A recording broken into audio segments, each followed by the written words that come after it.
মন্দিরে যাচ্ছিস? ঠিক বেরোবার সময় পিছু ডাকে। হ্যাঁ যাচ্ছি। কেন? আমিও যাব।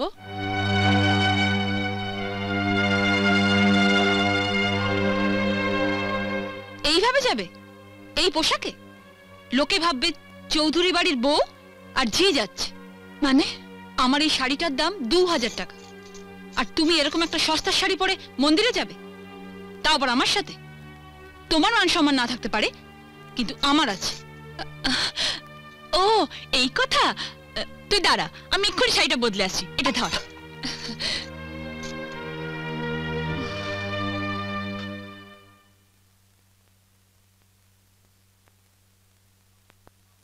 টিয়া আমি রেডি, ঠিক আছে? এ কি? এটা তো আমার শাড়ি। তুমি পরেছো, তোমার লজ্জা করছে না? খোলো। দামি শাড়ি পরার যখন অতই শখ, নিজের বরকে বলো না কিনে দিতে। সে মুহূর্ত নেই। ভিখারি কোথাকার।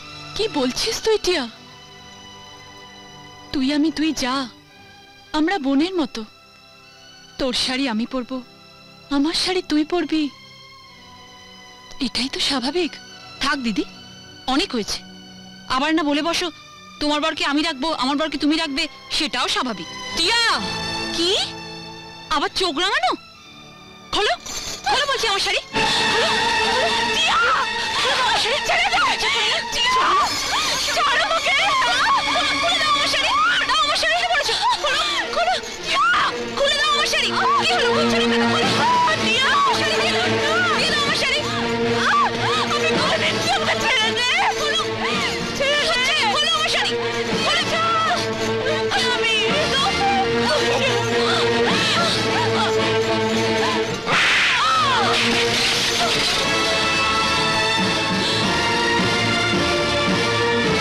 টিয়া ওঠ।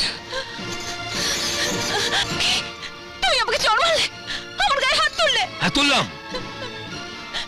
ইচ্ছে করছে তোমার সাথে সম্পর্কটা শেষ করে দিতে। ভবিষ্যতে কোনো দিন যদি আমার দেবীর মতো বৌদিকে তুমি অপমান করো, তাহলে তোমাকে আমি জ্যান্ত পুঁতে ফেলবো। আমাকে তুমি বোঝাবে? আমি এবারে থাকবো না, কিছুতেই না, কিছুতেই না।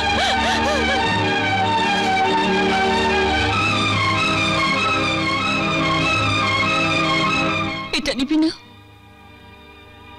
তোর এত দামি শাড়ি। যাচ্ছিস যা টিয়া, কিন্তু একটা কথা মনে রাখিস, শাড়ির চেয়ে অনেক বেশি দামি স্বামী। তার দামে হিসেব করতে গিয়ে নিজের সংসারটাকে ভেঙে ফেলিস না টিয়া।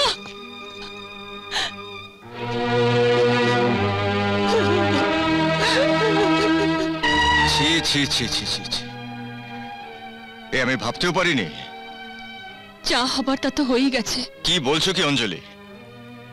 এই বাড়িতে কেউ প্রথম বউয়ের গায়ে হাত তুললো, আর সে কিনা আমার ছোট ভাই। বৌদিকে অপমান করলো বলেই তো মারলাম।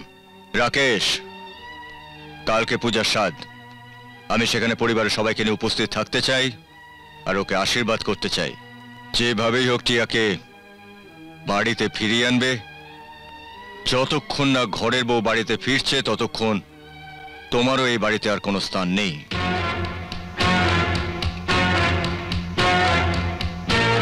বৌদি বৌদি তুই রানা রানা বল, আমি কি কোনো অন্যায় করছি? শোন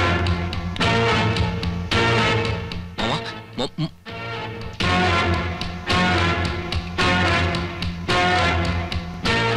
রায়দের জমিটা এবার কিনে নেব, কি বলো?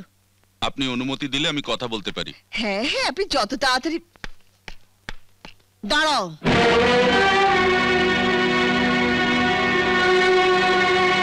কার অনুমতি নিয়ে তুমি বাড়িতে ঢুকেছো? আমার বাড়ি, আমি আবার কার অনুমতি নিতে যাবো মা? কোথায় তুমি জানতে চাইবে আমি কেমন আছি? তা না বলে বলতাম, যদি সুটকেসটা হাতে করে না নিয়ে এসে রাকেশকে সঙ্গে করে নিয়ে আসতিস তাহলে বলতাম। আমি বুঝতে পেরেছি তুই নিশ্চয়ই এ বাড়িতে কোনো ঘটনা ঘটিয়ে এসছিস। ঠিক তাই, আমি ও বাড়িতে আর যাবো না। আমি একেবারের জন্য চলে এসেছি। রাজা দেবতার মতো মানুষ ছোট দুটো ভাইকে বুক দিয়ে আগলে রেখেছি, বোনের সুখের জন্য সমস্ত সম্পত্তি দান করেছি। আর তুই ওদের মতো মানুষের সঙ্গে মানিয়ে চলতে পারলি না। ওদের সাথে আমি আর কোনো সম্পর্ক রাখতে চাই না। আজ থেকে আমি এখানেই থাকবো। এই বাড়িতে আমি তোকে থাকতে দেব না। মা, বিয়ের পর স্বামীর বাড়ি হলো মেয়েদের নিজের বাড়ি, স্বামীর সংসার হলো নিজের সংসার। ছোটবেলা থেকে আমি ওদের সকলকে দেখে আসছি। তোকে ওই বাড়িতে ফিরে যেতে হবে। ওখানে যদি আশ্রয় না পাস তো নদীর জলে কি ডুবে মরবি। বনমালী, ওকে বাড়ি থেকে বার করে দিয়ে গেটে তালা লাগিয়ে দাও।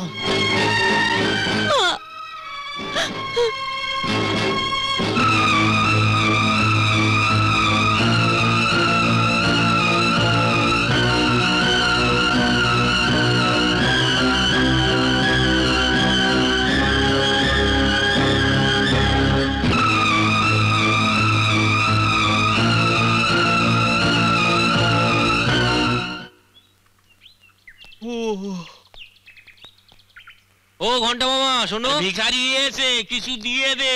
আরে ভিকিরি কোথায়? আমি তো। আরে কি রানা, রানা, টাইম নেই শোনার টাইম নেই। ইয়া বাবা, আরে ও এ কি, তুমি ওখানে কি করছো? ঘর থেকে তত্ত্ব নিয়ে এসো, ভেতরে যাও। দাদা তো আমাকে ভেতরে যেতে। আরে বাবা, যাও না ভেতরে। ইয়া বাবা, আমার হলোটা কি? আমার তো কেউ পাত্তাই দিচ্ছে না।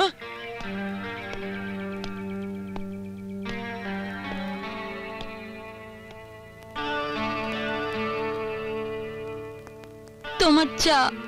হ্যাঁ,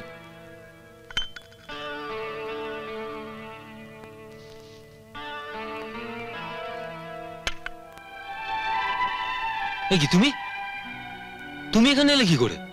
পর্দা নিয়ে এসেছে। আমায় ক্ষমা করে দাও, আমার ভুল হয়ে গেছে। আমি ক্ষমা করার কে? দাদা, বৌদি, রানা, ওদের কাছে ক্ষমা চেয়েছো?